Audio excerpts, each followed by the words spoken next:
Hey, what's going on, guys? Welcome into the Huddle Up Podcast. Your host, Taylor Sharpen, with you. And on this podcast, we cover all things surrounding the NFL, whether it's game reactions, the hottest storylines around the league, and as we're going to dive into today, playoff outlook as the season goes along. So yes, I mentioned playoff outlook. Now, we're not going to do the AFC.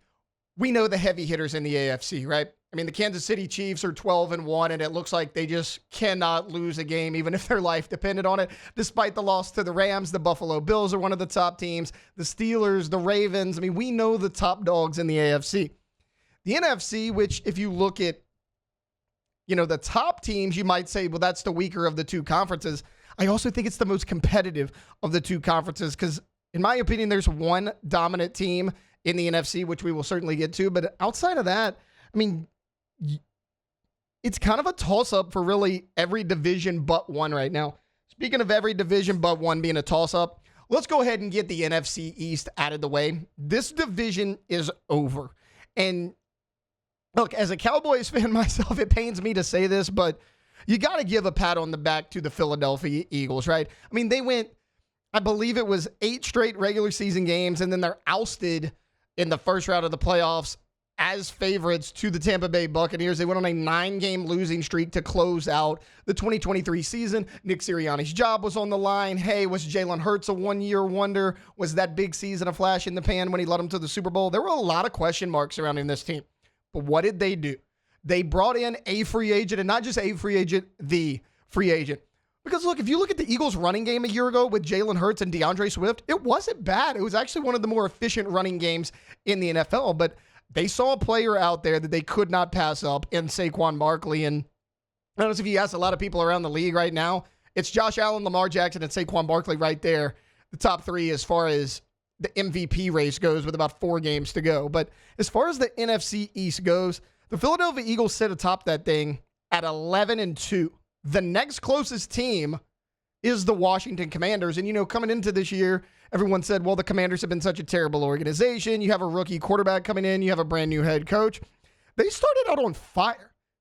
They were actually 6-2 to start the season. They're 2-3 since that point, but 8-5. I really thought they had an opportunity to win this earlier in the year, but the tear the Philadelphia Eagles are on, look, there's 4 games left. They have a 3.5 game lead in this NFC East with only 4 games to go. This thing is all but wrapped up.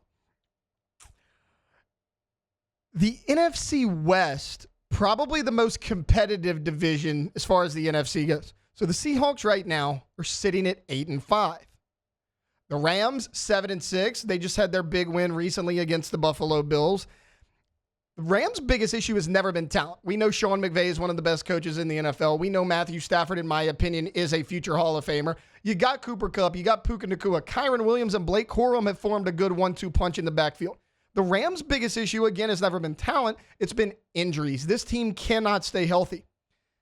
They were fully healthy against the Buffalo Bills, and they put up 44 points, which was really impressive to see because that Buffalo defense has been pretty solid for the most part all year long. The Rams torched them from start to finish in that game.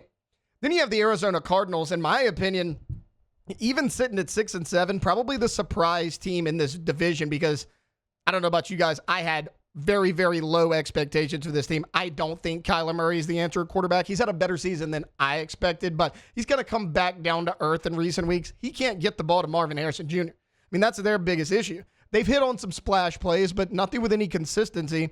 You spend a first-round pick on that guy, a top 10 pick on that guy. You have to be able to get him the football. Kyler Murray hasn't been able to do it. I mean, right now it's James Conner and Trey McBride are your 2 consistent pieces on that offense. Everything else is kind of week to week. It's hit and miss.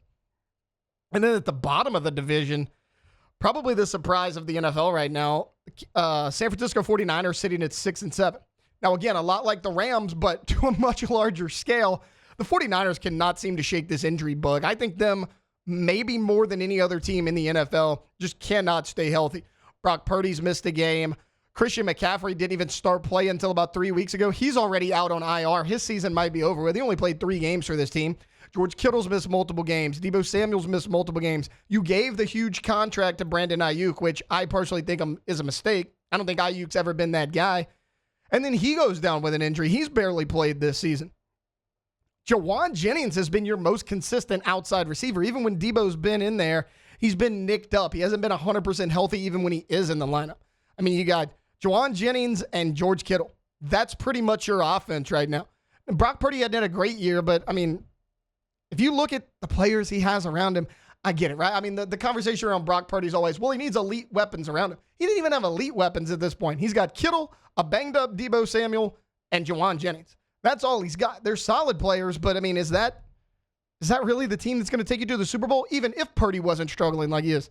I don't think so. It's unfortunate because that team's their Super Bowl window, in my opinion, is pretty much closed, and you thought it was going to be there a lot longer, right? But you're paying all these guys big contracts. They're getting older. You're going to have to pay Brock Purdy at minimum after next season. You're probably going to do it in this offseason.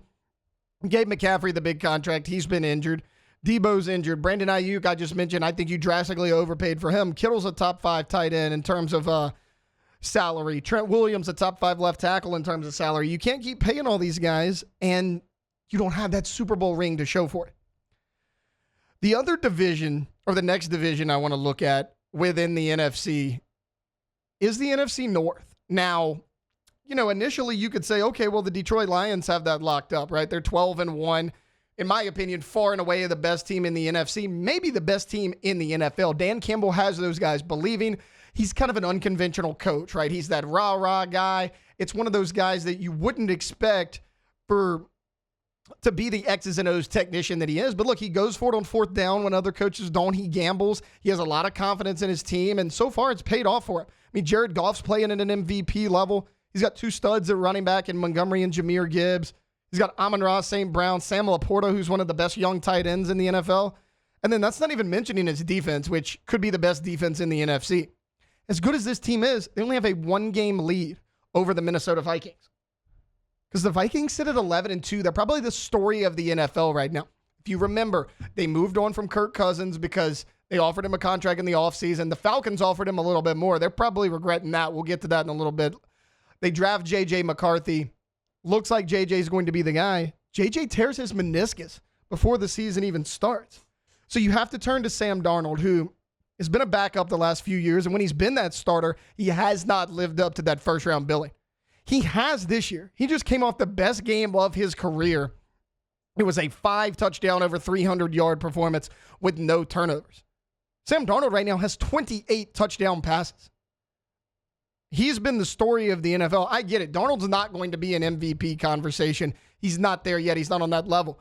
But if you look at raw numbers, he's right there with the best of them in the NFL. They have a decision to make. They have a good problem right now. Do you keep Sam Darnold and re-sign him, or do you turn things over to J.J. McCarthy, who you were so high on coming out of the draft?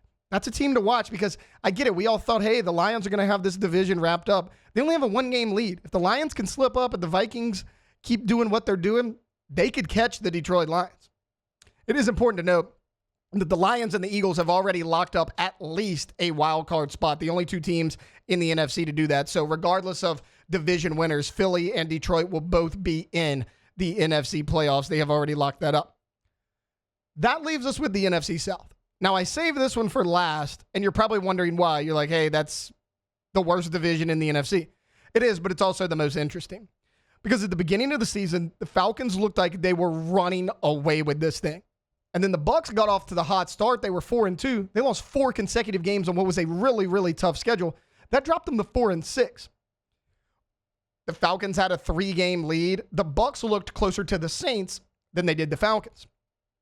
Well, Baker Mayfield, who I think is the best quarterback in that division, Kirk Cousins is not living up to the hype that we thought he was going to be this offseason. And we kind of know what Derek Carr is with the Saints, right? I mean, they're 5-8 at this point. Derek Carr's a guy that can win when everything around him is perfect. Obviously, if you know anything about the New Orleans roster, that could not be further from the truth. That's a big part of Derek Carr's struggles. This team as a whole, they fired Dennis Allen halfway through the year. Again, I get it. They're only 2 games back from the Buccaneers. They might as well be 5 games back. I don't think there's any way the Saints win this division. But right now, the Tampa Bay Buccaneers sit at 7-6. They are 0-2 against the Falcons head up. So they have to have the better overall record. But the Falcons have lost 3 straight games. They're 6-7. In the last 4 games, Kirk Cousins, no touchdowns, 8 interceptions. He has fallen apart. That entire offense has fallen apart. That entire team has fallen apart. But I do still think it's a two-headed race between the Buccaneers and the Falcons. Look at the Falcons' schedule. That might be the only bright spot for this team. So they have 4 regular season games remaining.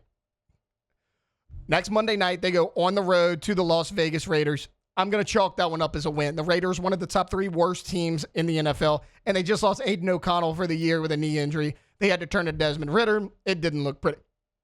And then they host the New York Giants. That's likely a win as well. If the Raiders aren't the worst team in the NFL, it very well could be the New York Giants. Then they go to D.C. to take on Washington. And then they close it out with a home game January 5th against the Carolina Panthers. There's a chance that they win all 4 of those games. They have to win all 4 of those games if they want to take this division. Because if you look at the Tampa Bay Buccaneers, they have an easy schedule as well outside of one game. This coming Sunday, they go to Los Angeles to take on the LA Chargers. Now, I get it. The Chargers offense has sputtered in recent weeks, but that's a dang good football team. Jim Harbaugh has those guys believing they're a physical football team, and that's on the road. The Bucs have not been that great away from home this year. And I think the Chargers are going to be favored in that game. But outside of that game, the Buccaneers can get past the LA Chargers next week, which they're hot. They're riding a 3-game winning streak. They go to Dallas to take on the Cowboys. The Cowboys have 5 touchdowns inside AT&T Stadium all season and 1 win. I'm favoring the Bucs in that game. Then the Bucs will face the Panthers at home. They had that hard-fought win on the road, but they're much better at home, and the Panthers don't travel well. Then you close things out at home against the New Orleans Saints. If the Buccaneers can get past the Chargers, I don't know that the Atlanta Falcons can catch them. Plus, who's to say the Falcons don't slip up at the Washington Commanders? So again, I think one division is all but wrapped up. I mean, the NFC South, the NFC East, that's done. The Philadelphia Eagles at 11-2 are going to take that. The NFC West, that one's still up for grabs because I'm interested to see what the LA Rams do if they're fully healthy. And can the Seahawks keep this thing going? They're on a 4-game winning streak right now. Now, they're 5-1 on the road, just 3-4 at home. Usually you see the inverse of that in the NFL. Teams play very good at home, kind of poor on the road. It's the opposite for the Seahawks. The Cardinals and the 49ers, I don't think they have a chance. Kyler Murray's been too up and down, and the 49ers are just flat out too injured. The Rams have gotten healthy, so that's the division to watch right there in terms of can there be some movements made, the NFC West. NFC North, you have 2 teams at the top. Packers at 9-4.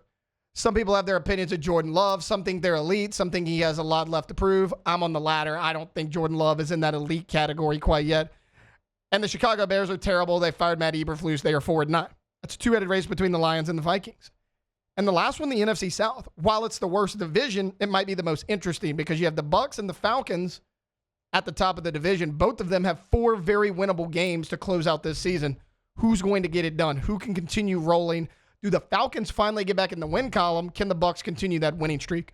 Those are the things I'm going to be watching right now. As far as who I think is going to win the NFC South, I'm going with the Tampa Bay Buccaneers. Right now, I trust that team, and I trust Baker Mayfield more than Kirk Cousins. I mean, I just gave you the numbers. In the last 4 games, Cousins, no touchdowns, 8 interceptions. And Baker Mayfield's having a good season. Now, he's turning the ball over a little bit too much, getting kind of careless when they get big leads. That has to change. But in tight ball games, Baker shows up to play. You can't really say the same thing for Kirk Cousins. So that's kind of a quick kind of 1,000-foot view at the NFC playoffs or the playoff picture, what I kind of think is going to happen as the season goes along. Look, for most of these teams, 4 regular season games left, probably the 4 most important for most of these teams that we just broke down. So that's going to do it for this episode of the Huddle Up Podcast. Stay tuned. We'll have more episodes coming in the future for all things NFL. I'm your host, Taylor Sharp. Thanks for tuning in.